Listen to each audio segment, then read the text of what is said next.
To all, good evening बच्चे। मैं audio on करना भूल गया था और नाउ आई एम ओके।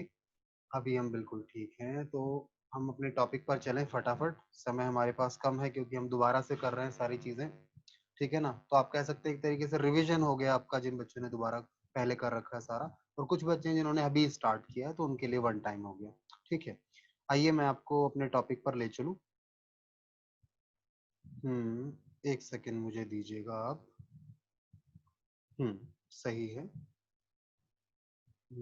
चलिए, तो सृष्टि बेटा आप अटेंडेंस का ध्यान रख लेना और हम आगे चलेंगे। ऑडियो क्लियर है, मतलब आवाज ऐसा तो नहीं है धीरे लग रही हो आवाज?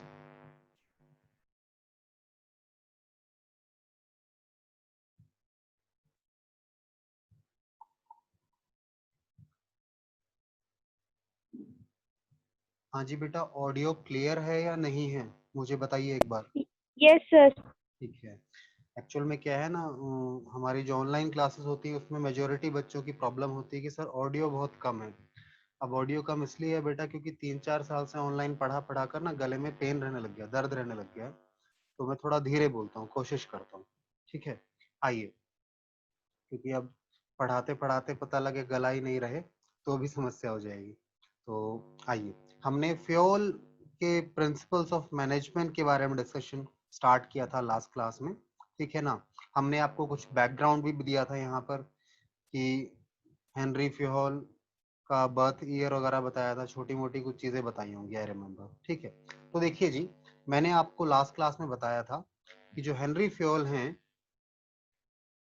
हाँ, तो हेनरी फ्यूल का बर्थ फ्रांस में हुआ था 1841 में, और उसके बाद उन्होंने 1860 में अपनी इंजीनियरिंग कंप्लीट करके एक कंपनी में as a engineer, as a coal mine engineer join किया था। ठीक है, चलिए, और कोल माइनिंग थी, वो कंपनी थी। कोल माइन आप समझते हैं, कोयले की खदान जहां पर कोयला निकलता है, ठीक है ना, एक्सट्रैक्शन प्राइमरी इंडस्ट्री का पार्ट है ये। नाउ अब 1888 में उन्हें प्रमोट किया गया एज अ मैनेजर। उस कंपनी का मैनेजिंग डायरेक्टर जो है, हेड, उन्हें प्रमोट किया गया, ठीक है ना। और उस समय कंपनी की सिचुएशन ज्यादा अच्छी नहीं थी। The company was in a state of insolvency, company डूबने ही वाली थी, आप कह सकते हैं। इस तरह की फाइनेंशियल्स थे उनके।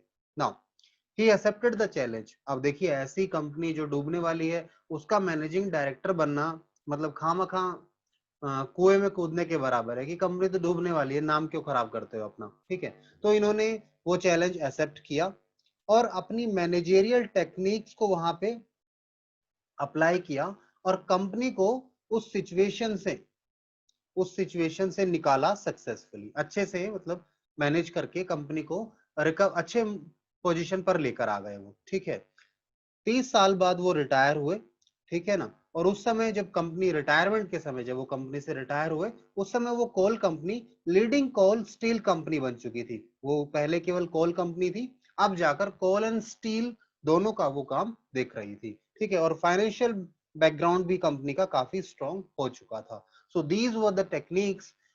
तो जो मैनेजमेंट की टेक्निक्स अप्लाई की फ्यूल ने, वो हमें डिस्कस करनी है इस चैप्टर में कि 14 टेक्निक्स हैं, 14 मेथड्स हैं एक्चुअल में।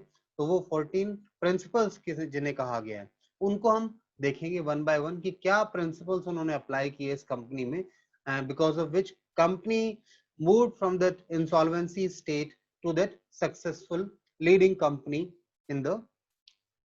आइए, तो सबसे पहले हम कुछ कंट्रीब्यूशंस देख लें, फ्योल के क्या क्या कंट्रीब्यूशंस रहे हैं। फ्योल ने अपनी एक बुक लिखी थी, father of management studies and thoughts.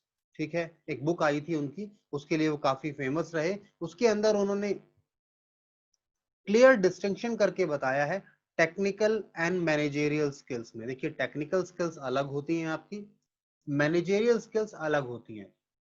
Possible है कि आपके पास टेक्निकल स्किल्स बहुत अच्छी हैं, मैनेजरियल स्किल्स बहुत नहीं है। ऐसा भी पॉसिबल है आपकी मैनेजरियल स्किल्स बहुत अच्छी हैं और टेक्निकल स्किल्स नहीं है। जैसे मैं बात करूं अकाउंट, हमारे सब्जेक्ट की, बिजनेस स्टडीज की, अकाउंटेंसी की, आपको अकाउंटेंसी समझ में तो बहुत अच्छा आता है, पढ़ाना नहीं आता, काइंड ऑफ सिचुएशन हो जाएंगी ना, अलग अलग चीजें होंगी वो। ठीक है, now he also identify main steps in process of management, उन्होंने प्रोसेस ऑफ मैनेजमेंट के अंदर जो मेन स्टेप्स होंगे वो भी आइडेंटिफाई किए थे, जिन्हें आप समझ आज के समय फंक्शंस की तरह देखते हैं, हमारे चैप्टर्स भी हैं। वो स्टेप्स क्या हैं? Planning, organising, staffing, directing and controlling. ठीक है, तो उन्होंने ये स्टेप्स आइडेंटिफाई किए थे, नाम दिया था, ये प्लानिंग स्टेज है हमारा, ये ऑर्गेनाइजिंग है, ये स्टाफिंग है, ये डायरेक्टिंग है, ये कंट्रोलिंग स्टेज है। ठीक है, नाउ ही डेवलप्ड 14 प्रिंसिपल्स, मैं इन 14 प्रिंसिपल्स के बारे में बात कर रहा था। 14 प्रिंसिपल्स उन्होंने डेवलप किए जो कि एज ए गाइडलाइन काम करते हैं मैनेजर्स के लिए to perform their different activities. ठीक है, तो आइए हम स्टार्ट करेंगे इस टॉपिक को। और हम सबसे पहले स्टार्ट करेंगे हमारा पहला principle, division of work. Division of work जो है, ये फ्योल ने प्रिंसिपल दिया था, जो कि कहता है काम का डिवीजन होना चाहिए। ठीक है, ये सारे हम फ्योल के प्रिंसिपल्स पढ़ रहे हैं पहले, जनरल मैनेजमेंट के प्रिंसिपल्स इन्हें कहते हैं हम लोग। तो फ्योल ने कहा कि जो कोई भी काम है एक ऑर्गेनाइजेशन के अंदर, एक बिजनेस यूनिट के अंदर, उसका डिवीजन होना चाहिए।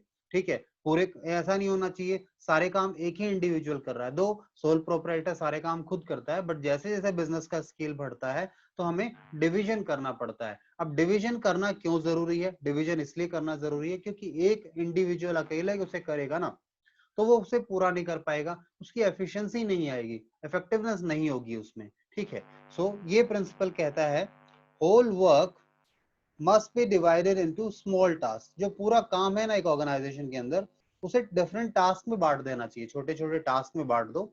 ठीक है, ठीक है, और असाइन कर दो। ठीक है, वन पर्सन वन टास्क। ठीक है, और असाइन करो instead of the complete work, हर व्यक्ति को टास्क दे दो, उसका काम समझा दो, दे दो, ताकि वो अपना काम कर सके। उससे रिस्पॉन्सिबिलिटी भी आएगी, हाँ रिस्पॉन्सिबल कौन होगा इस चीज के लिए। ठीक है, आगे हमारे पास इसके लिए भी प्रिंसिपल है। ठीक है, तो ध्यान रहेगा आपको, अपने अपने कंप्लीट वर्क को छोटे छोटे असाइनमेंट्स में बांटा, छोटे छोटे पार्ट्स में बांट लिया, और फिर उन्हें इंडिविजुअल वाइज आपने एलोकेट कर दिया, असाइन कर दिया। ठीक है ना। नाउ अब ये असाइनमेंट जो होता है, ये according to your capability, according to your capacity होता है। आपको क्या काम आता है, आप किस काम में अच्छे हैं, उसके अकॉर्डिंगली असाइन किया जाना चाहिए। ठीक है, तो जो असाइन किया जाएगा, असाइनमेंट होगा, वो होगा according to your capability, your qualification and experience. ठीक है, डिपेंडिंग अपॉन दीज फैक्टर्स हम असाइन करेंगे किसी इंडिविजुअल को काम। ठीक है, आइए अब इससे होता क्या है, इस तरह से करने से, डिवीजन ऑफ वर्क करने से, डिवीजन ऑफ वर्क से बिजनेस में जो आप काम कर रहे हैं उसमें स्पेशलाइजेशन आता है, और आपका एफिशिएंसी लेवल इंप्रूव होता है। एफिशिएंसी लेवल और नहीं, एफिशिएंसी और स्पेशलाइजेशन लेवल क्यों इंप्रूव होते हैं? क्योंकि देखो अब आप क्या हो रहा है, एक पर्टिकुलर काम आपको दे दिया गया है, उसमें आप एक्सपर्टाइज ला सकते हैं। ठीक है, तो आपके स्पेशलाइजेशन जो होगा आएगा, एफिशिएंसी इंप्रूव होगी। ठीक है ना, इफेक्टिवनेस भी आएगा, इफेक्टिव और एफिशिएंसी भी आएगी, दोनों चीजें आएंगी। आई बिलीव आपको याद होगा, हमने चैप्टर 1 में दोनों टर्म पढ़े थे, इफेक्टिवनेस एंड एफिशिएंसी। तो ध्यान रखना, उस चीज को बार बार गो थ्रू नहीं करेंगे। अच्छा, एक बात और, फ्योल ने ये भी कहा था कि जो ये हमारा प्रिंसिपल है, वो केवल फैक्ट्री वर्क पर अप्लाई नहीं होता। ठीक है, वो टेक्निकल जॉब्स हों, मैनेजेरियल जॉब्स हों, उन सब पर भी ये अप्लाई होता है। ठीक है जी, चलिए जैसे एग्जांपल आप ले सकते हैं, वन बैंक का एग्जांपल ले लें। बैंक में एक व्यक्ति कैश रिसीव करता है, another one is giving cash. ठीक है, one is making entries in passbook. ठीक है, one is giving loan, one is doing fixed deposits and so on. तो सबको अपना अपना काम दे दिया गया, पूरे वर्क को, बैंक का जो पूरा वर्क था उसे स्मॉल टास्क में बांटा गया और डिफरेंट लोगों को असाइन किया गया। अब कैश, जैसे माने कैश डिपॉजिट जहां पे कर रहे हैं, बैंक जहां पे कैश रिसीव कर रहा है, उस व्यक्ति को कैसा एक्सपर्टाइज होना चाहिए, उसे देखना आना चाहिए कोई फेक करेंसी नोट तो नहीं है, काउंटिंग वगैरह में एक्सपर्ट होना चाहिए वो। ठीक है, मैथमेटिक्स बहुत अच्छा होना चाहिए। So according to those qualification capacities हम उसे उस तरह का इंडिविजुअल अपॉइंट करते हैं वहां पे। तो ये आता है डिवीजन ऑफ वर्क में। अब डिवीजन ऑफ वर्क अगर आप अप्लाई करते हैं इस प्रिंसिपल को, तो इसके पॉजिटिव इफेक्ट्स क्या होंगे? पहला जो हमने बात की कि स्पेशलाइजेशन आएगा। ठीक है, आपको एक्सपर्ट इंडिविजुअल को काम दिया जाएगा, उसकी कैपेसिटी के अकॉर्डिंग दिया जाएगा, तो वो उसे और अच्छे तरीके से करेगा। ठीक है। दूसरा, एफिशिएंसी जो है वो इंप्रूव होगी आपकी यहाँ पर, ठीक है। और अगर ये प्रिंसिपल हम नहीं फॉलो करते तो इसके कुछ कंसिक्वेंसेस हैं। सृष्टि टू एवरीवन कॉन्ग्रेचुलेशंस। मुझे नहीं पता सृष्टि ने क्यों कहा कॉन्ग्रेचुलेशंस। सर कोई, फोन हैंग हो गया था, वो गलती से सेंड हो गया मैसेज। अच्छा अच्छा, कोई दिक्कत नहीं है, कोई टेंशन नहीं है। मुझे लगा कुछ विशेष बात है जो बच्चे ने बताई है और मैं सुन नहीं पाया, सम पता नहीं लग पाया। कोई टेंशन नहीं, चलिए आगे चलते हैं हम लोग अब नेक्स्ट पर। कंसिक्वेंसेस क्या होंगे अगर ये प्रिंसिपल फॉलो नहीं किया गया तो? Lack of efficiency. साहब अगर ये प्रिंसिपल आप फॉलो करते हैं और एफिशिएंसी आती है, तो अगर ये प्रिंसिपल फॉलो नहीं करेंगे तो क्या होगा? एफिशिएंसी नहीं आएगी, ठीक है। स्पेशलाइजेशन भी नहीं होगा, ठीक है। एक्सपर्टाइज नहीं आएगा, स्पेशलाइजेशन नहीं होगा, और डुप्लीकेशन ऑफ वर्क भी होगा। हो सकता है एक काम को दो दो लोग कर रहे हैं, दो बार कर रहे हैं, रिपीटेशन हो रहा है, तो डुप्लीकेशन हो सकता है, क्योंकि किसको क्या काम करना है ये आप अगर एलोकेट नहीं करेंगे, डिवीजन ऑफ वर्क नहीं करेंगे, तो इस तरह की प्रॉब्लम्स आ सकते हैं, ऐसे कंसिक्वेंसेस हो सकते हैं। देन कीवर्ड्स आप गो थ्रू करेंगे, ठीक है। अच्छा, एक वर्ड जरूर था, ये जो है डेलीगेशन कॉन्सेप्ट यहाँ अप्लाई होता है डिवीजन ऑफ वर्क में। डेलीगेशन का कॉन्सेप्ट अप्लाई होता है। डेलीगेशन मतलब क्या है? आप अपने काम को, अपनी अथॉरिटी रिस्पॉन्सिबिलिटीज को किसी दूसरे को दे देते हैं, डेलीगेट करते हैं, ठीक है। आप अपनी रिस्पॉन्सिबिलिटीज डेलीगेट करते हैं कि भैया ये काम है, ये आप करेंगे, ठीक है। तो अकॉर्डिंगली उसे एक अथॉरिटी का भी कॉन्सेप्ट हमें आगे रीड करना है, समझना है, तो उसे वहीं पर देखेंगे, अभी कंफ्यूजन होगा अदरवाइज, और फिर वहां करना भी है वैसे ही, तो दो दो बार डुप्लीकेशन नहीं होगा। आइए तो हम भी डिवीजन ऑफ वर्क के हिसाब से काम करें। नेक्स्ट हम देखेंगे एक केस स्टडी है। आप कहें तो मैं समझाऊं, अदरवाइज सिंपल केस स्टडी है, आप इसे समझ सकते हैं, ठीक है। एक बार रीड कर लीजिए आप अगर चाहें तो, ठीक है।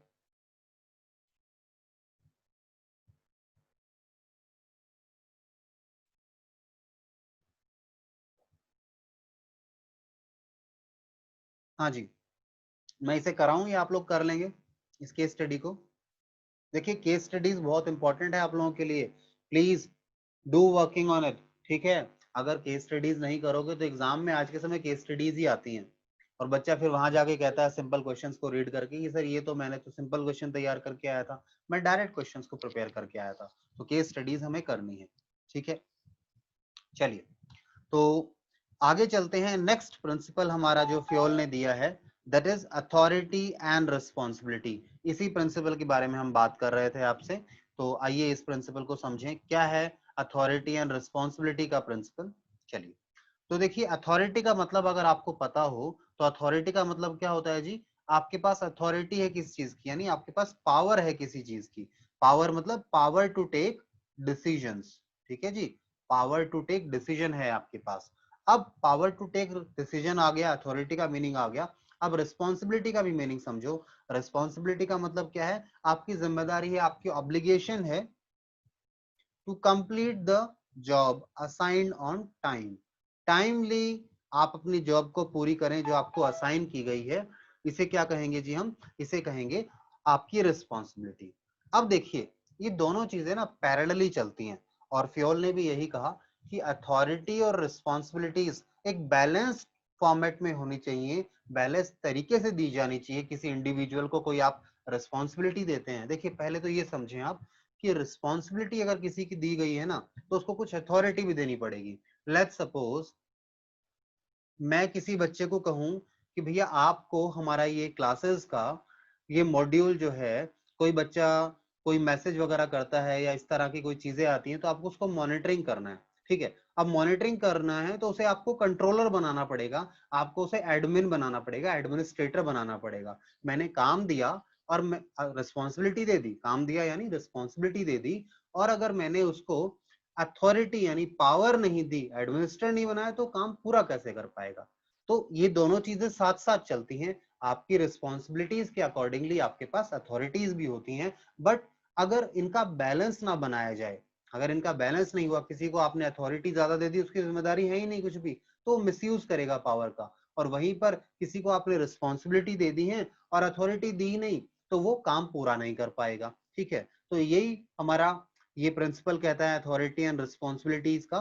कि इन दोनों के बीच में एक बैलेंस होना चाहिए। अगर बैलेंस नहीं है तो फिर प्रॉब्लम हो सकती है। ठीक है, आप रेस्ट इसे रीड कर सकते हैं, कुछ ज्यादा मुश्किल नहीं है ये। बस ये समझ लीजिए कि आपको अथॉरिटी और रिस्पॉन्सिबिलिटीज का मतलब समझ में आए। ये समझ में आना चाहिए कि अगर किसी को रिस्पॉन्सिबिलिटी दी गई है तो उसको कुछ अथॉरिटी यानी कुछ पावर भी मिलनी चाहिए ताकि अपना काम कर सके।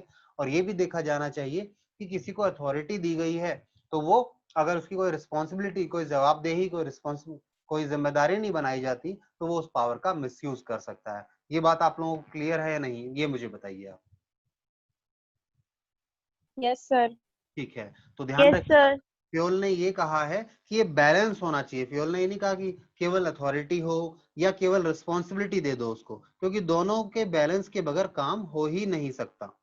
ठीक है, चलिए जी, तो आगे चले। यहाँ से हम लोग एग्जाम्पल है, आप गो थ्रू कर सकते हैं। जैसे एग्जाम्पल अगर मैं, चलो मैं रीड करवा देता हूँ। देखिए जी, एक a person is given responsibility to produce 100 units in a week time.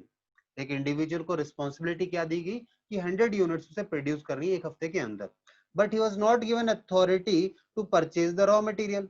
अब उसको हमने काम तो दे दिया, पर रॉ मटेरियल खरीदने के लिए हमने उसको अथॉरिटी, उसको पावर दी ही नहीं। ठीक है, अगर रॉ मटेरियल नहीं होगा तो वो बेचारा क्या करेगा? If no material is available in stores, ठीक है, as a result he could not complete the target of producing 100 units on the time. So we cannot blame for not completing the work on time because he was no only given a responsibility and not the matching authority. Matching authority यानी the required authority for doing that particular work. ठीक है, now और यही इन्होंने कहा है कि access responsibility दे देते हैं आप किसी को और अथॉरिटी नहीं देते या लेस अथॉरिटी देते हैं तो काम पूरा नहीं कर पाएगा, और ज्यादा अथॉरिटी दे देते हैं, रिस्पॉन्सिबिलिटी कम देते हैं तो वो मिसयूज करेगा अथॉरिटी का। तो दोनों का बैलेंस बनाना है। ठीक है, इसके बाद देखें हम लोग इसके कुछ मेरिट डिमेरिट हैं। पॉजिटिव इफेक्ट क्या, देखो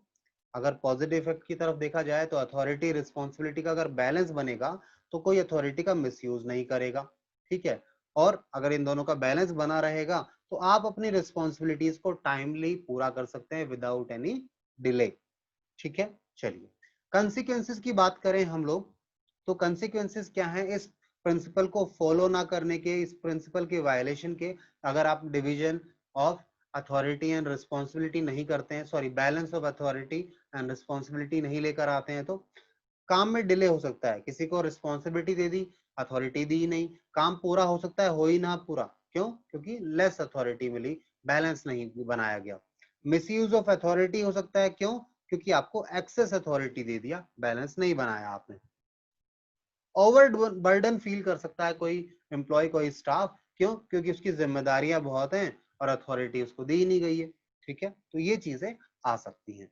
ठीक है, यहाँ पर कीवर्ड्स को देखें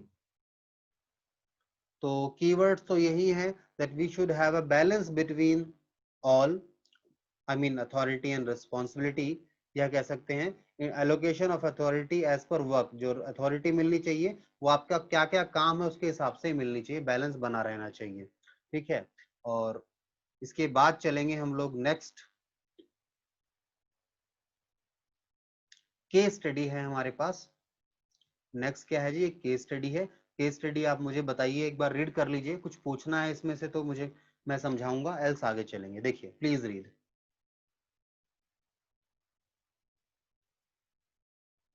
इसे एक बार रीड कर लो।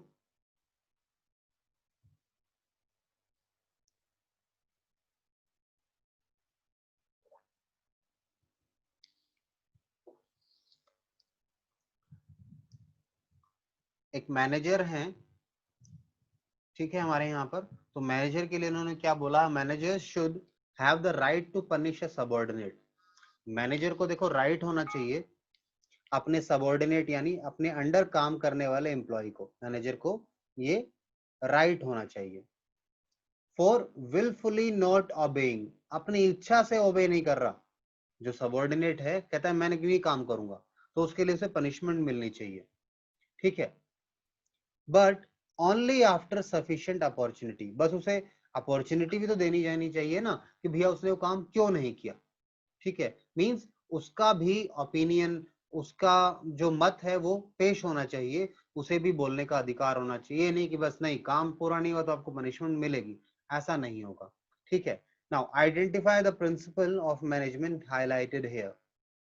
देखिए आपको यहाँ पर बता सकता है ना वो अथॉरिटी रिस्पॉन्सिबिलिटी वाला रिलेशन, कैसे बताएगा? क्योंकि हो सकता है उसको आपने कोई रिस्पॉन्सिबिलिटी तो दे दी नहीं काम पूरा करने के लिए, ठीक है, काम पूरा करने के लिए आपने उसे एक रिस्पॉन्सिबिलिटी दी कि भी आपको ये काम पूरा करना है। अब वो काम पूरा क्यों नहीं कर पाया, ठीक है, इसके पीछे के कारण जानने हैं, तो यहाँ पर कौन सा प्रिंसिपल हाईलाइट हुआ है वो आपने देखना है। ऐसे ही हमारे पास सेकेंड एक केस स्टडी है, कहता है salesman of ABC limited could not achieve his sales target, वो अपने सेल्स टारगेट को अचीव नहीं कर पाया। और इंक्वायरी जब की गई ऑन इंक्वायरी तो पता लगा not allowed to take decisions, उसे डिसीजन लेने के लिए अधिकार ही नहीं था। भाई उसको काम तो दिया गया पर उसके पास डिसीजंस नहीं थे, जिसके कारण से वो अपना काम पूरा नहीं कर पाएगा। ठीक है, चलिए जैसे क्या डिसीजन के अधिकार नहीं थे, भाई उसे सेल्स करने हैं तो डिस्काउंट देना पड़ेगा कस्टमर को, उधार पर सामान देना पड़ सकता है, तो ये सब पावर्स उसके पास नहीं थी, तो इसलिए भी हमारा अथॉरिटी रिस्पॉन्सिबिलिटी प्रिंसिपल में ही आता है। अगला हमारे पास जो प्रिंसिपल है दैट इज डिसिप्लिन। देखिए एक ऑर्गेनाइजेशन में डिसिप्लिन का होना बहुत जरूरी है। डिसिप्लिन हर जगह पे जरूरत है, आपकी लाइफ में भी, ठीक है, आपके स्टडीज में भी, ठीक है, हर जगह डिसिप्लिन चाहिए। अगर डिसिप्लिन नहीं होगा तो काफी इश्यूज आते हैं, काफी प्रॉब्लम आते हैं। So when we say discipline, discipline refers to, discipline का क्या मतलब है? Following code of conduct, rules regulations of employment agreement. ये एम्प्लॉयर एम्प्लॉय के बीच की बातें हैं, इसलिए इसने एम्प्लॉयमेंट एग्रीमेंट रखा कि जो वहां पर रूल्स एंड रेगुलेशंस तय हुए थे उस एग्रीमेंट के बीच में, वो रूल्स एंड रेगुलेशंस एम्प्लॉय को फॉलो करने चाहिए। ठीक है। Good superior at all level, यहाँ पर डिसिप्लिन का मतलब क्या है? एक अच्छा सुपीरियर होना चाहिए हर लेवल पर। सुपीरियर अगर बेकार है तो सबऑर्डिनेट वैसे ही खुश नहीं रहेंगे, he is not listening to them, तो प्रॉब्लम अपने आप ही अराइज होनी है। So you should have a good and good superior at every level, each level. Clear and fair agreement among subordinate and superior. Subordinate और superior में clear, साफ साफ, ठीक है, मतलब कुछ में उसे कंफ्यूजन नहीं होना चाहिए। फेयर यानी रीजनेबल एग्रीमेंट होना चाहिए चीजों को लेकर, ऐसा नहीं हो उसका एक्सप्लॉयटेशन हो, ठीक है, अननेसेसरी बर्डन डाला जाए, या फिर ऐसा हो कि भैया सुपीरियर की बात ही नहीं मान रहे हैं, ठीक है, इस तरह की चीजों पर समझौता नहीं होना चाहिए। दो should be the thing that clear and fair agreement should be there in between the subordinate and the superior, means the junior and the boss. Meeting commitment at all levels, commitment जो है ना वो सभी को अपनी पूरी करनी होगी। ऐसा नहीं है कमिटमेंट की जब बात आएगी तो हम लोअर लेवल को कहेंगे कि नहीं ठीक है आपकी रिस्पॉन्सिबिलिटी है, आप करेंगे, आप नहीं करेंगे तो प्रॉब्लम होगी, सीनियर्स नहीं करते तो कोई दिक्कत नहीं है। You all have to stay by your words, आपने जो कहा है उसे आपको पूरा करना होगा। You have to meet your commitments. Judicious application of penalties, देखिए पेनल्टीज लगाने के लिए मना नहीं है, डिसिप्लिन कहता है पेनल्टीज लगाइए, कोई इश्यू नहीं है, ठीक है, बट जुडिशियस होनी चाहिए, रीजनेबल होनी चाहिए, सेंसिबल होनी चाहिए, ठीक है, केयरफुली एग्जामिन्ड होनी चाहिए। वो ऐसा नहीं हो कि आप सबऑर्डिनेट लेवल को, जूनियर लेवल को तो पेनल्टीज दे सकते हैं, सीनियर लेवल पर कोई गलत करता है तो उनको पेनल्टीज नहीं मिलती, ठीक है। और पेनल्टीज मिलने का भी तरीका होना चाहिए, ऐसा नहीं होगा कि आप उसे कहेंगे जाओ आपने एक दिन काम नहीं किया, एक दिन छुट्टी कर ली, आपकी एक महीने की तनख्वाह काट लेंगे, that is should not be the case. तो जस्टिफाइबल होना चाहिए, जुडिशियल जुडिशियस होना चाहिए। नाउ अगर बात करें यहाँ पर एग्जाम्पल देख सकते हैं आप, थोड़ा और क्लैरिटी आएगी इस चीज को लेकर, ठीक है। तो बस इंपॉर्टेंट बात तो ये है कि फ्योल ने ये कहा है कि डिसिप्लिन होना चाहिए ऑर्गेनाइजेशन के अंदर, अगर डिसिप्लिन नहीं होगा तो काफी प्रॉब्लम्स आने वाली हैं, ठीक है। अब यहाँ पर हम बात करें, then employee must honour their commitments toward the organisation, organisation की तरफ जो कमिटमेंट्स की हैं एक एम्प्लॉय ने उसे उसे पूरा करना चाहिए। वर्किंग इफेक्टिवली एंड एफिशिएंटली, दोनों चीजें साथ साथ चलेंगी, ठीक है ना। ऑन द अदर हैंड, और अगर दूसरी तरफ देखें सुपीरियर के लिए क्या है डिसिप्लिन की बात, you must also meet their commitments, उन्हें भी अपनी कमिटमेंट्स को मेट करना होगा, पूरा करना होगा। बस the promises of increments, promotion veg revision etcetera के जो कमिटमेंट्स करते हैं तो उन पर भी लागू होते हैं। डिसिप्लिन तभी चलेगा, एक तरफ से एम्प्लॉय केवल कमिटेड है, सीनियर्स सुपीरियर्स कमिटेड नहीं है, तो काम नहीं चलने वाला, डिसिप्लिन एग्जिस्ट ही नहीं करेगा इन दैट केस। ठीक है, इसके बाद बात करें पॉजिटिव इफेक्ट क्या होंगे इस प्रिंसिपल को फॉलो करने के। सर ये सिस्टमेटिक वेज रिवीजन क्या है? वेज रिवीजन बेटा, वेजेस सर में, ये वेज हाँ यही यही बता रहा हूँ बेटे। हाँ, वेज रिवीजन का मतलब होता है सैलरी रिवाइज नहीं करते भाई, आपको 1 साल हो गया काम करते हैं, ठीक है, या लेट्स सपोज 2 साल हो गए, काम मंथ लिख दिया मैंने, 2 साल हो गए काम करते समय, तो आपकी सैलरी रिवाइज होकर बढ़नी नहीं चाहिए क्या? उसमें रिविजन्स होने चाहिए। अब आपका एफिशिएंसी लेवल बढ़ गया है, आपका एक्सपीरियंस बढ़ गया है, तो अकॉर्डिंगली आपको सैलरीज को रिवाइज करना चाहिए। क्योंकि कई बार क्या होता है, जो आपका एम्प्लॉयर है, आपका सुपीरियर है, आपको कहता है टेंशन नहीं करो, आप ज्वाइन करो, आप काम करो, आपके एक्सपीरियंस को देखकर धीरे धीरे आप आपकी सैलरी को बढ़ा देंगे, यानी रिवाइज कर देंगे उसको हम। ठीक है बच्चे? Okay sir.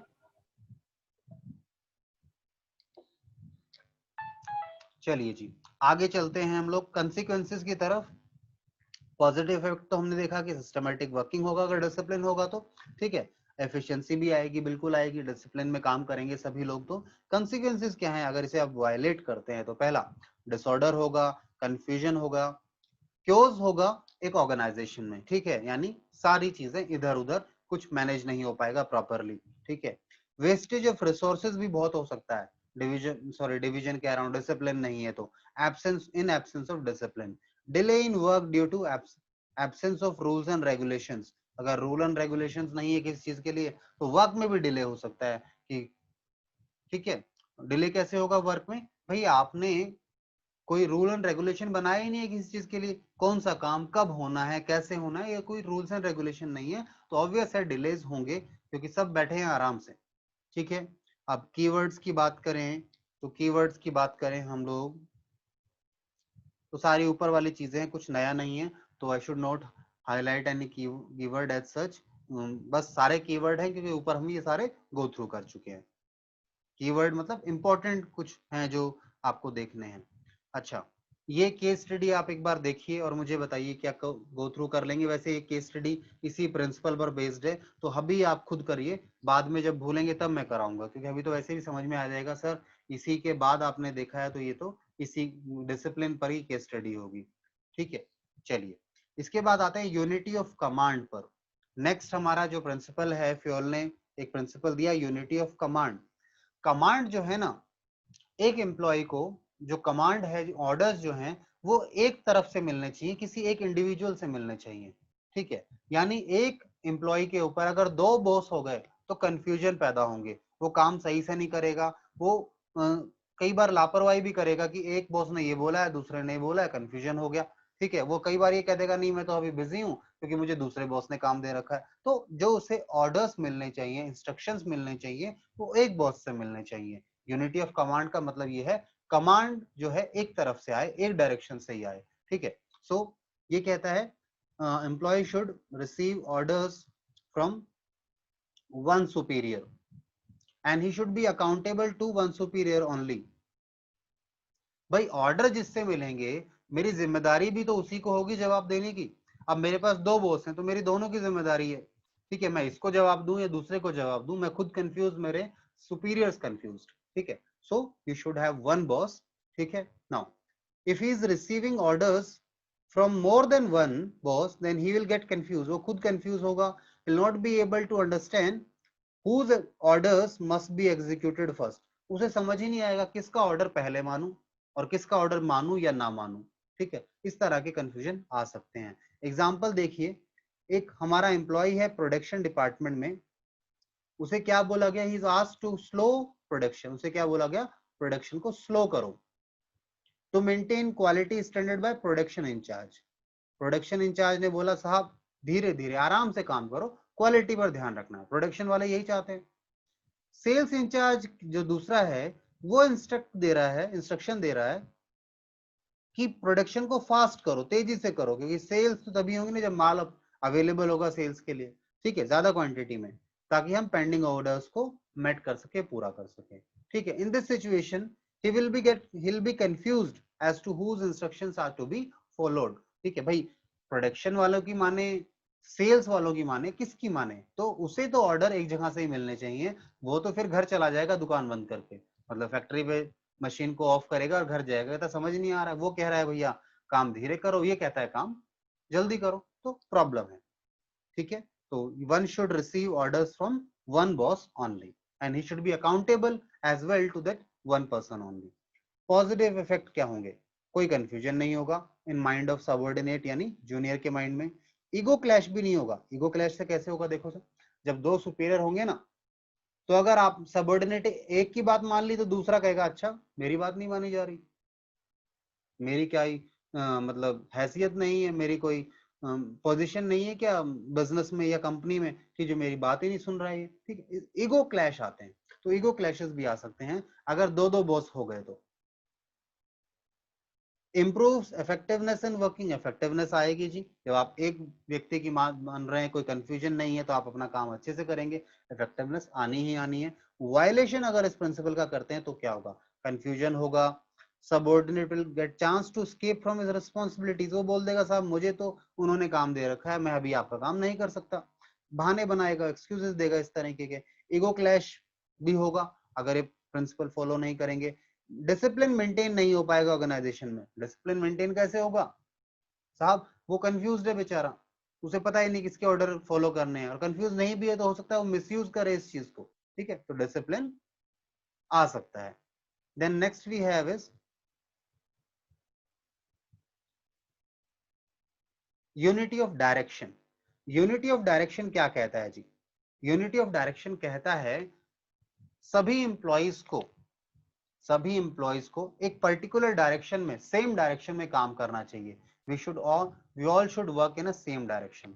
अब इसके लिए क्या जरूरी क्या है, जब सेम डायरेक्शन में काम करना है तो देखिए होता क्या है, जो हमारे एम्प्लॉइज हैं उनके कुछ अलग इंटरेस्ट एरियाज होते हैं, और एज एन ऑर्गेनाइजेशन हमारे अलग गोल्स और ऑब्जेक्टिव्स होते हैं। तो अगर हम अलग अलग डायरेक्शंस में काम करेंगे तो ऑब्जेक्टिव्स को, ऑर्गेनाइजेशनल ऑब्जेक्टिव्स को अचीव ही नहीं कर पाएंगे। So we should have unity of direction, we should have single objective that we all should follow, ठीक है, या आप कह सकते हैं means one plan, one unit, one plan।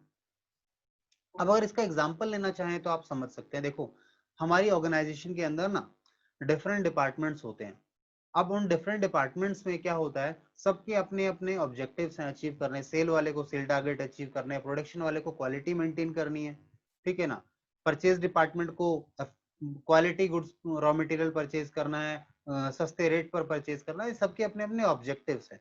सो हर यूनिट का अपना खुद का प्लान होना चाहिए, वन यूनिट वन प्लान होना चाहिए, ठीक है।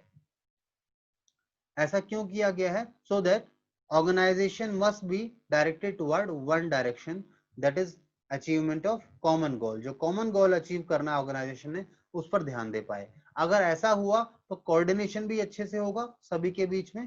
each department and a group having common objective must have one head and one plan only। ये भी कहा गया है, इंपॉर्टेंट बात इसमें, कि जो हमारा ऐसा डिपार्टमेंट है या ग्रुप है जिसके कॉमन ऑब्जेक्टिव है, एक ही काम, हम एक ही जगह पहुंचना है, हमारे ऑब्जेक्टिव दोनों के एक ही हैं, तो उनका एक हेड होना चाहिए, one head and one plan, दोनों का एक ही प्लान और एक ही हेड होना चाहिए ताकि उसे अच्छे से मैनेज किया जा सके, ठीक है ना। एग्जाम्पल आप देख सकते हैं, जैसे इन्होंने कहा है एक कंपनी है, एक ऑर्गेनाइजेशन है जिसमें डिफरेंट प्रोडक्शंस वो करते हैं, डिफरेंट प्रोडक्ट्स वो बनाते हैं, ठीक है, जैसे कॉस्मेटिक है, मेडिसिन है, कन्फेक्शनरी आइटम्स हैं, ठीक है। अब इन सब की अपनी खुद की मार्केट है, कॉस्मेटिक की अलग मार्केट है, आपको पता है, मेडिसिन की अलग मार्केट है, और उनके अपने अपने एनवायरनमेंट है, यानी अपने अपने कुछ चैलेंजेस हैं जिसे उन्हें फेस करना पड़ता है। अब इन सभी के लिए, इन सभी के लिए आप ये नहीं कह सकते कि एक कॉमन पॉलिसी बना दो, एक कॉमन प्लान बना दो, नहीं,